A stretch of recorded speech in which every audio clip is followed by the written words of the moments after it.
Macam-macam kita jumpa. Ni berlaku di zaman kita pada hari ni. Salam-salaman laki perempuan tu perkara biasa zaman hari ni. Lebih-lebih lagi, baru-baru ni kita sambut hari raya.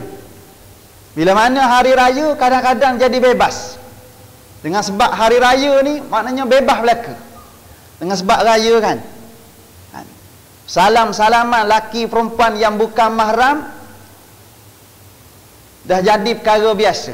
Dengan sebab terima undangan rumah terbuka. Bila mana kita pergi rumah terbuka, dia buka habis. Dengan aurat-auratnya sekali, halal haramnya dia ketepikan. Bersalam-salamanlah ketika itu.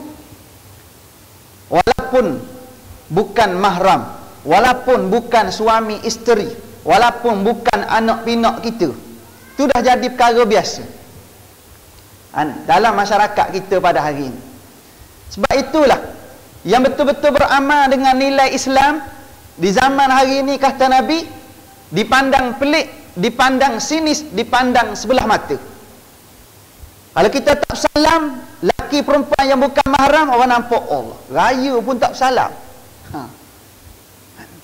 Kalau tutup aurat, orang nampak pelik zaman hari ni.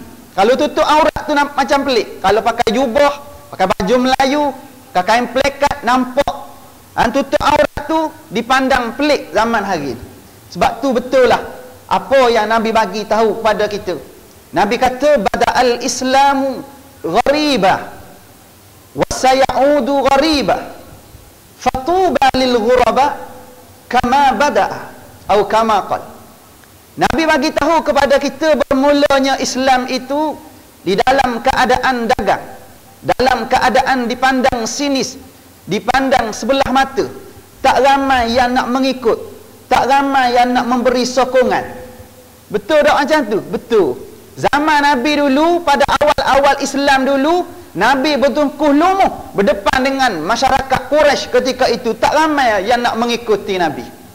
Sehingga selama 13 tahun Nabi di kota Mekah, Nabi berdepan dengan caci maki, Nabi berdepan dengan cemohan, Nabi berdepan dengan macam-macam bentuk tuduhan. Sampai satu tahap ada setengah-setengah golongan yang sanggup lontarkan Nabi dengan batu sampai berdarah kaki Nabi, luka kaki Nabi. Pasal benda? Pasal Nabi bawa Islam yang dipandang pelik. Pasal Nabi bawa Islam, agama Allah, dipandang pelik ketika itu. Nabi ajak manusia daripada jadi hamba kepada sesama manusia, jadi hamba kepada dunia, jadi hamba kepada pangkat darjah, jadi hamba kepada dinar dan dirham, kepada jadi hamba kepada Allah Subhanahu wa ta'ala. Daripada kesempitan dunia kepada luasnya dunia dan akhirat. Nabi bawa, lalu orang pandang Nabi pelik ketika itu. Orang tuduh Nabi macam-macam. Lalu selepas berlalu masa 13 tahun,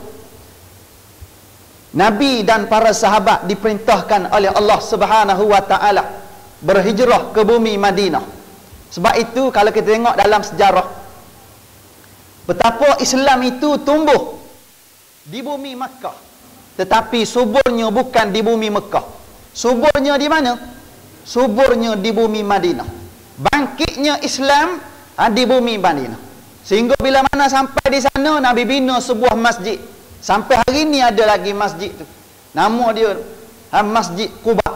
Kalau kita pergi ziarah sana, kita solat 2 rakaat di sana, di Masjid Quba, seolah-olah kita mengerjakan satu umrah yang sunat. Hebat kan? Tu masjid pertama yang Nabi bina bila mana Nabi sampai ke Madinah. Lepas itu Nabi jadikan masjid itu pusat menyatukan masyarakat. Bukan tempat solat saja. Tempat Nabi menyatukan masyarakat ketika itu. Muhajirin dan Ansar disatukan di sana. Sehingga lahir sahabat-sahabat yang hebat. Sehingga lahir sahabat-sahabat yang berani mati. Lahir sahabat-sahabat yang berani mempertaruhkan nyawa, harta benda, masa demi agama Allah Subhanahu wa ta'ala. Sebab itu kalau kita tengok dalam sejarah juga, melalui kejayaan yang dibina oleh Nabi ini, lahir sahabat-sahabat yang hebat, sehingga kehebatan para sahabat yang membawa panji Islam ketika itu, kekuatan Islam ketika itu sampai dapat menakluki Rom dan Parsi. Itu hebat dia. Bangkit Islam ketika itu. Lalu Nabi bagi tahu wasayaudu ghariba. Walaupun satu ketika Islam mula bangkit, Islam mula menguasai dunia, tetapi ingat, wasayaudu ghariba, dia akan kembali dipandang sinis, akan kembali dipandang sebelah mata, akan kembali dipandang pelik. Bila tu? Ni sekarang ini Islam dipandang pelik zaman kita pada hari ini. Kalau kita tutup aurat, tu pelik dia panggil, pasal ramai yang dedah aurat. Kalau tak salam dengan bukan mahram tu pelik zaman hari ini, pasal ramai yang bersalam-salaman walaupun bukan mahram. Tu zaman hari ini. Kedudukan zaman hari ini sebenarnya. Dan Nabi sambung lagi, fatuba lil ghuraba kama bada'a. Berterusan dan istiqamahlah kamu dengan yang pelik itu. Moga dengan istiqamah dengan pelik itu kamu masuk dalam golongan yang berjaya dan mendapat kemenangan. Nabi suruh kita istiqamah. Nabi suruh kita berterusan dengan, walaupun dipandang pelik, walaupun dipandang sinis, walaupun orang kata lambat cara ni, tak apa, istiqamah hingga kemenangan. Tak apa.